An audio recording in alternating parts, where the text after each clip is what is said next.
زندہ باد. جو نہر سے مردے کو زندہ نکالتے ہیں. آپ کہیں گے کہ اس کی کوئی دلیل و سند بھی ہے تو بتاؤں.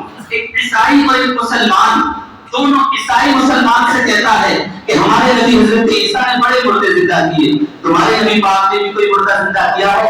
اللہ اکبر. وہ نوجوان پڑھا لکھا نہیں تھا تو وہ خاموش رہا, اس کی نظر جھکی ہوئی تھی. برادران ملت اسلامیہ, حالانکہ نبی پاک نے بڑے مردہ زندہ کیے ہیں, لیکن کوئی عیسائی کہہ رہا تھا ہمارے پیغمبر نے مردوں کو زندہ کیا ہے, تمہارے نبی نے بھی کوئی مردہ زندہ کیا ہے. یہ بات میرے غوث اعظم کے کانوں میں پہنچی. میرے غوث اعظم آئے اور اس عیسائی بندے کا بازو پکڑا اور جھنجھوڑا کہا, تو کہتا ہے کہ میرے پیغمبر نے مردے زندہ کیے, تمہارے پیغمبر نے کتنے مردہ زندہ کیے؟ سن, میں تو غلاموں کے غلاموں کا غلام ہوں. میرے پیغمبر کی تو شان بہت بڑی ہے, میں تو ان کا غلام ہوں. تو بتا کون سے مردے کو زندہ دیکھنا چاہتا ہے؟ اللہ اکبر, اللہ اکبر. برادران اسلام, تو پھر بات ہوئی, اس نے کہا اگر مردہ زندہ نہ ہوا تو اسے باپ نے ارشاد فرمایا جو تو کہے گا وہ میں کروں گا. اللہ اکبر. تو پھر وہ بندہ کہتا, اسے باپ کہتے ہیں کہ اگر مردہ زندہ ہو گیا تو اللہ اکبر. وہ کہتا جو آپ کہیں گے میں وہ کروں گا. انہوں نے کہا میں تجھ سے اپنی خانقاہ کے جھاڑو نہیں رکھ پاؤں گا, میں تجھے خدمت نہیں کراؤں گا, تو بس اگر مردہ زندہ ہو جائے تو میرے نبی پاک کا کلمہ پڑھ لے گا. سبحان اللہ, سبحان اللہ. قبرستان میں میں مختصر بات کر رہا ہوں, انشاءاللہ کتابیں بات پڑھوں گا. خصوصی تقریر سید صاحب قبلہ کی جو بغداد شریف سے آ رہے ہیں, ہمیں بھی سننی ہے اور آپ سب کو سننی ہے. سبحان اللہ. برادران ملت اسلامیہ, اب قبرستان پہنچے, اس سے کہا عیسائی سے تو کون سے مردے کو, کون سی قبر کے مردے کو زندہ دیکھنا چاہتا ہے؟ برادران اسلام, اس نے بہت پرانی قبر کی طرف اشارہ کیا اور کہا کہ اس قبر کو تو ہمارے دادا کو بھی معلوم تھا کہ کون اس پہ دفن ہے. اللہ اکبر. دیکھیں وہ کیا کہتا ہے کہ اس قبر جو یہ قبر ہے سب سے پرانی قبر پر لے گیا کہ ہمارے دادا کو بھی نہیں معلوم تھا کون دفن ہے. اللہ اکبر. غوث اعظم رضی اللہ تعالیٰ عنہ سے اس نے کہا اس قبر کے مردے کو زندہ دیکھنا چاہتا ہوں. میرے غوث پاک رضی اللہ تعالیٰ عنہ نے رب کی بارگاہ میں دعا کی اور کہا پروردگار میرے لیے نہیں بلکہ بات آ رہی ہے تیرے حبیب کی سبحان حضور کی بات آ رہی ہے. کہا ہے اللہ اپنے حبیب کی بات کی وجہ سے اس قبر کے مردے کو زندہ فرما. غوث پاک نے کہا قم بسم اللہ, اور اللہ کے حکم سے اتنا کہنا تھا کہ برادران اسلام اس قبر سے ایک عورت زندہ ہو گئی. اللہ اکبر. اور کلمہ پڑھتی ہوئی اٹھی. اللہ اکبر. اس نے بڑے پیارے جملے کہے, اے عبد القادر میں بنی اسرائیل کی امتی تھی اور اب تو نے مجھے جو زندہ کیا ہے, اللہ نے تیری کہنے سے مجھے جو زندہ کیا ہے, اب مجھے کلمہ رسول پاک کا کہنا نصیب ہو گیا. سبحان اللہ. کہتی میں تیرے سمجھے جاؤں عبد القادر, میں رسول اللہ کا کلمہ پڑھنا مجھے نصیب ہو گیا. سبحان اللہ. اتنا جب دیکھا اس عیسائی نے آپ کے قدموں کو پکڑنے لگا. میرے غوث اعظم کہتے نا میرے رسول اللہ کا کلمہ پڑھ لے بس. سبحان اللہ. کلمہ پڑھ کر مسلمان ہو گیا. شان ہے غوث اعظم کی. اسی لیے تو کہنا بڑا کہتا ہے کہ زمانے کے سارے مریضوں سے کہنے دو, زمانے کے سارے مریضوں سے کہنے دو, مدینے میں آقا شفا دے رہے ہیں, مدینے میں آقا شفا دے رہے ہیں. نہ چھوڑیں گے ہم غوث اعظم کا دامن, نہ چھوڑیں گے ہم غوث اعظم کا دامن, اے وہی تو نبی کا پتہ دے رہے ہیں, وہی تو نبی کا پتہ دے رہے ہیں. اور یہ کہنے والا کہتا ہے کہ جسے مل گیا غم والے کا دامن, اسے تو جہاں کا سہارا ملا ہے. بھلا باغ جنت کا وہ کیا کرے گا, بھلا باغ جنت کا وہ کیا کرے گا, مدینے میں جس کو ٹھکانہ ملا ہے. ان سے نسبت رکھنے والے, محبت کرنے والے بہت اچھی گفتگو کرتے ہیں جو ہر جمعے میں آپ کو بتاتے ہوں گے. اور ہمیں جو رسول اللہ کا در ملا ہے, خدا ملا ہے تو ولیوں کے صدقے میں ملا ہے. سبحان اللہ. حضرات ہم نے خدا کو دیکھا نہیں, رسول اللہ کو دیکھا نہیں, بزرگوں سے سنا ہے خدا ایک ہے اس کی عبادت کی جائے. رسول اللہ مخلوق میں کائنات میں اللہ کے بعد سب سے بڑا مقام اگر کسی کا ہے تو ہمارے آقا کا ہے سبحان اللہ. اور ولیوں کے اندر سب سے بڑا مقام کسی کا ہے تو وہ غوث اعظم کا ہے سبحان اللہ. اسی لیے کہنے والا کہتا ہے کہ علی سے ملا ہوں ولی سے ملا ہوں ولی سے ملا ہوں علی سے ملا ہوں علی سے میں مل کر نبی سے ملا ولی سے ملا ہوں علی سے ملا ہوں علی سے ملا ہوں نبی سے ملا ہوں نبی سے میں مل کر خدا سے ملا ہوں خدا کی قسم میری قسمت کو دیکھو خدا کی قسم میری قسمت کو دیکھو مجھے مصطفیٰ کا آستانہ ملا ہے مجھے مصطفیٰ کا آستانہ ملا ہے. ہم غوث اعظم رضی اللہ تعالیٰ کی محبت میں یہاں بیٹھے ہیں اور انشاءاللہ ہمارا یہ یقین ہے کہ بغداد سے مدینے سے مصطفیٰ بھی دیکھ رہی ہے اور بغداد سے غوث پاک بھی دیکھ رہی ہے اجمیر سے غریب نواز بھی دیکھ رہی ہے دلی سے نظام الدین اولیاء بھی دیکھ رہی ہے. اللہ نے اپنے بندوں کی شان عطا کی سبحان اللہ. اللہ نے کوئی شان عطا فرمائی.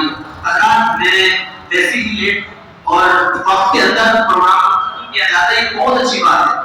حضرت بھی ابھی علی گاؤں میں تقریر کرنے گئے تھے بہت اچھی بات کہ حضرت نے کہا کہ میں تقریر آگے 12 بجے کے بعد تقریر نہیں کرتا آگے کو جب کروں گا جب آپ فجر کی نماز پڑھیں پہلے وعدہ لیا. یہ بہت اچھی بات ہے اور آپ پروگرام کو وقت کے اندر سمیٹا جائے گا.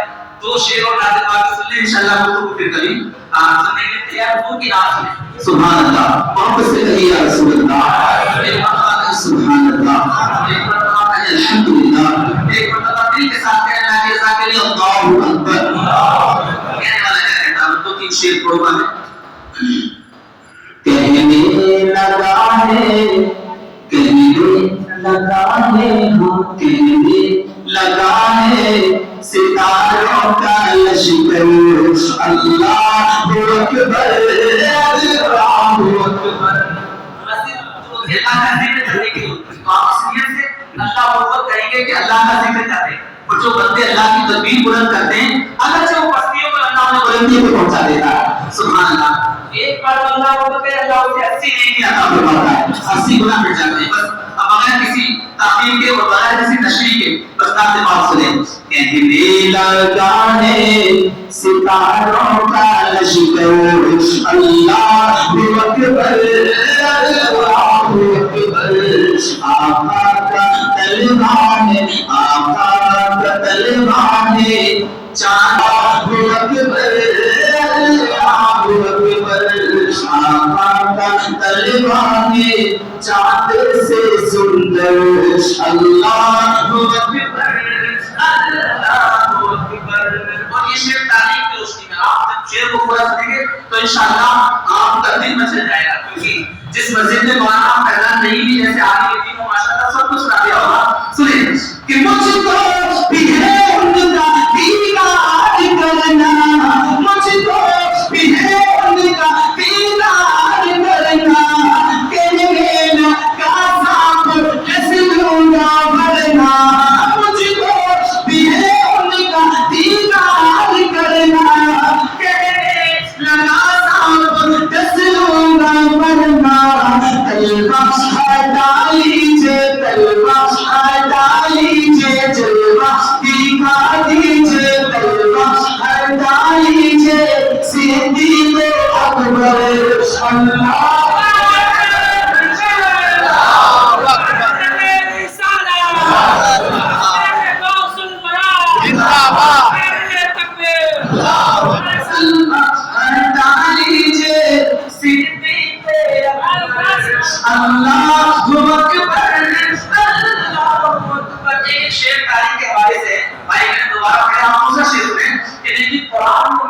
کوشش لوگ کر رہے ہیں لیکن وہ خود مٹ گئے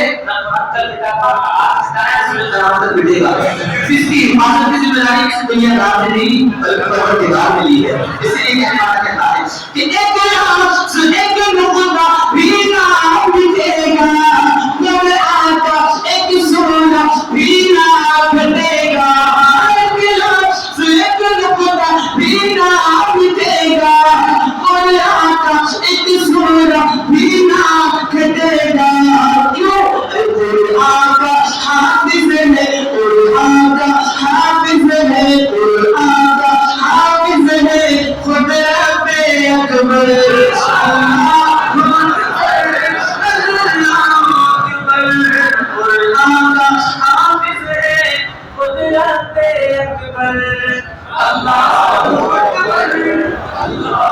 ہمارے آقا کو اللہ نے کیا اختیار دیے، لیکن لوگ کہتے ہیں ہماری طرح، لیکن حضور تو بہت بڑے، اس لیے شاعر نے کہا ہم جو بلائے تو جیتی نہ آئے، ہم جو بلائے تو جیتی نہ آئے، میرے آقا بلائے تو سورج آ جائے، ہم جو بلائے تو جیتی نہ آئے، آقا بلائے تو سورج آ جائے، پچھم سے پورب کی، پچھم سے پورب کی، پچھم سے پورب کی جانب نکل کر اللہ اکبر، اللہ اکبر، پچھم سے پورب کی جانب نکل کر۔ ہمارے بھائی نے کہا دوبارہ پڑھیں، لیکن میں یہ شعر پڑھ رہا ہوں، اب اس کو تاریخ کا بلدان شعر مولانا فرمائے واپس سے سبحان اللہ کیا کہتا ہے کہ پیاسا ہوا جب فقیروں کا لشکر، ہند کے راجا کا فرمان سن کر، پیاسا ہوا جب فقیروں کا لشکر، ہند کے خواجہ کا فرمان سن کر، پیالے میں آیا ہے، پیالے میں آیا ہے، پیالے میں آیا ہے سارا سمندر،